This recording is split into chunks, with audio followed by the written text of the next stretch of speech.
এবার ইলিশ ভাপা বানাবো, তার জন্য 2 চামচ পোস্ত নিয়ে নিলাম, আর সর্ষে, কালো সর্ষে 1 চামচ, আর 1.5 চামচ মতো নেবেন,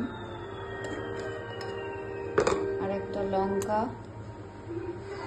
আর আমার কাছে নারকেল বাটা আছে, গোটা নারকেল দিবেন।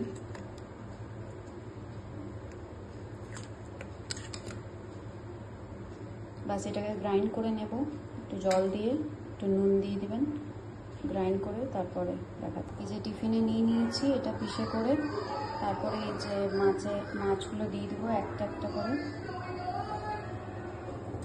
একটু হলুদ দিয়ে দিচ্ছি,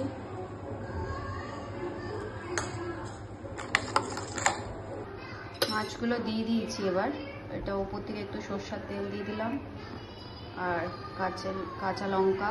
এই কড়াইতে ইলিশ ভাপা করব আজকে, তার জন্য এটাতে সল্ট নিয়ে নিয়েছি। তো এই সল্টটা আমি সবসময় রেখে থাকি, এটা দিয়ে মাঝে মধ্যে আমি কেকও বানাই কড়াইতে কোনো সময়, তখন এটা ইউজ করি। তো এখন আমি এটাতে ইলিশ ভাপা করব। প্রথমে এটা আমি 5 মিনিট প্রি হিট করে রেখেছিলাম। এবার এটার উপরে এটা বসিয়ে দিয়েছি, তারপরে বন্ধ করে রাখছি। 20 মিনিট বন্ধ করে রাখছি, আর মিডিয়াম ফ্লেমে রাখবেন। তারপরে দেখছি, এই দেখুন আমার ইলিশ ভাপা রেডি হয়ে গেছে। দেখুন,